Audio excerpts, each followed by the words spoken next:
What if everybody on Earth just died? That isn't that crazy. After the last couple of years we've had, it made me think, what would the world be like if all the humans just disappeared? Before we look at what might happen, we need to know why this might happen. There's absolutely loads of ways we could knock out the population, and we've had a bit of a taste of one of them recently.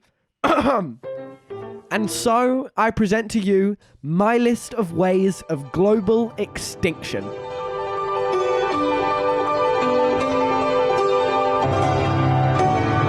It wouldn't be the first time that we'd be at risk of infighting. World War I and World War II would be light work in comparison to the damage done by all-out nuclear warfare. But hopefully, if we can keep our world leaders cooled off and pulled apart, we might just get past this one. But what you could do is blow up that subscribe button. This video seriously took so long to make. In fact, I'm literally in a blanket making this right now. Please subscribe. Like, seriously, please help me.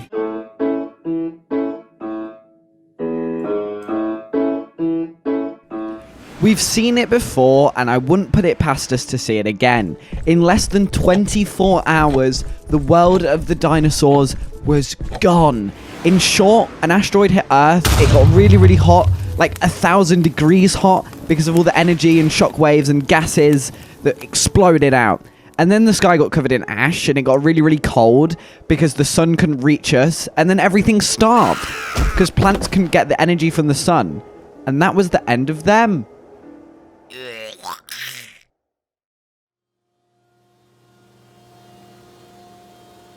Another way we could wipe ourselves out is if we literally eat ourselves to death.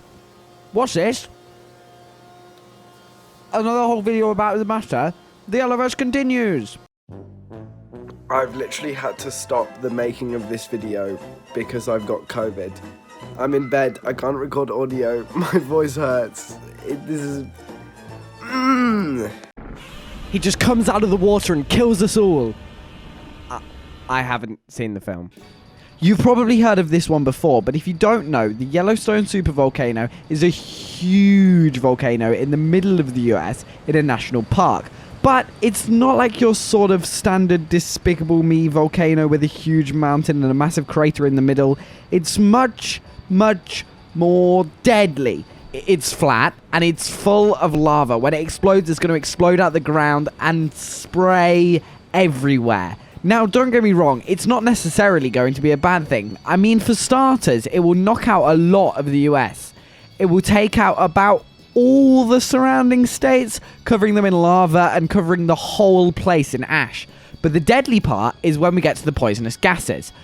The poisonous gases, in conjunction with all the ash in the sky, can do to us what happened to the dinosaurs. The ash covers the sky, the poisonous gases heat up the atmosphere, then it gets really, really cold because the sun can't get in, and I mean, that spells all-out disaster for us.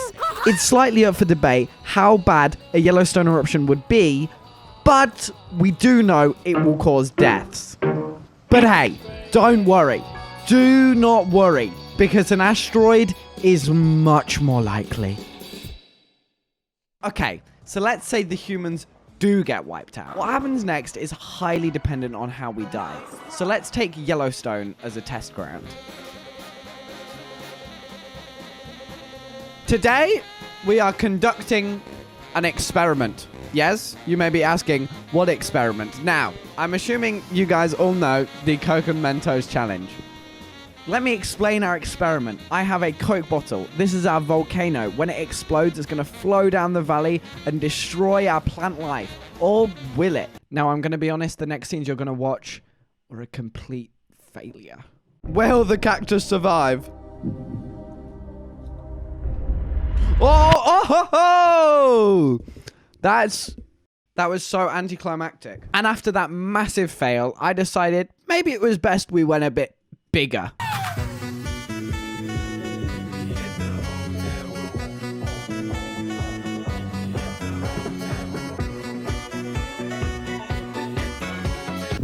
Oh God.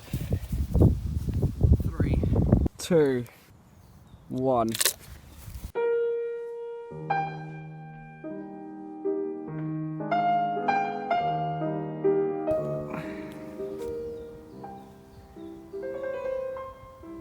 That is so lame.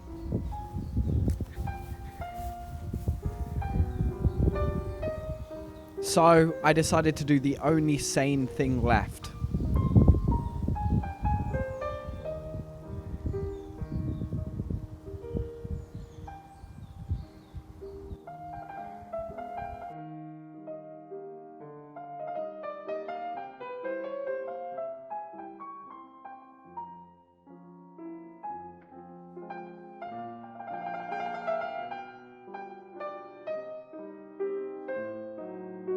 And after that, I covered it in an ash cloud, and we'll come back to that later. Let's now have a look at another scenario, one that's only destructive to us as humans. Let's say a disease, or a collapse in global food supplies, or a nuclear leak. I mean, technically that last one affects others as well, but it's close enough. And what is very convenient is I already set up a case study on that last one. And by that, I mean a Russian government, and by case study, I mean Chernobyl. If for some reason you didn't know, in 1986, one of the nuclear reactors in a Soviet power station blew up and tipped a load of nuclear stuff into the air. Not good. Chernobyl is a really strange place because while technically it's still an exclusion zone and it's dangerous and you should be very careful, life is thriving. People have moved back in, and while yes, it's not recommended, and I'm not even sure the legality of living there full time, they are fine.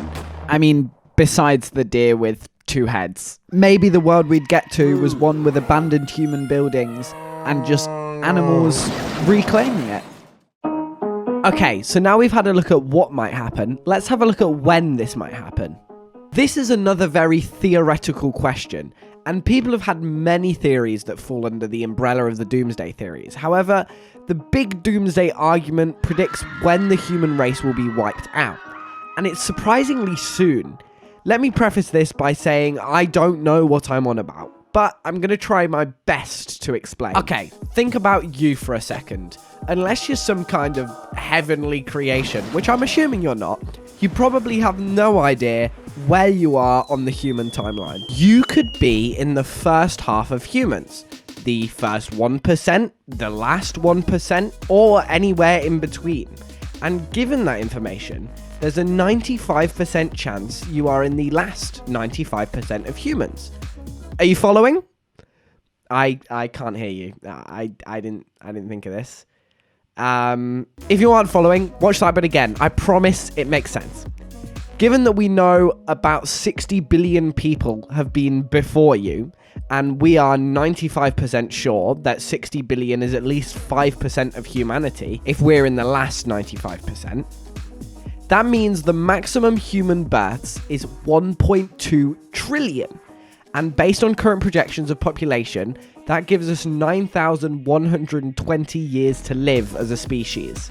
There's loads more to this argument, and it is very contested with both contrary and complementary theories. But if we look to other periods of time and compare, humans have only been around for 300,000 years, compared to the dinosaurs 165 million.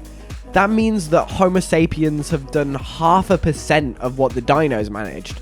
But then again, I don't think the T-Rex was selling as many NFTs as we do, or the pterodactyl having quite as many babies as we pop out. I feel like I've forgotten something. Well, if you forgot, then it probably wasn't important. Yeah, you're probably right. It's been a week since the explosion, and the ash cloud is clearing. Will our plants survive? Okay, the poor cactus has not been out this bag. It's been like literally a week. It's been next to a radiator. There's no way this survives. Oh, it's still green. Yo, it's still green. Oh, okay. I thought it was going to be like brown. I think it's fine. Plants don't need light, everyone. Well, it's time I go down to my bunker and leave you all to die, but I'm going to give you an offer. If you subscribe right now, you can have a place in the bunker. Serious. 1 sub equals 1 less death. Anyway, I'll see you guys soon.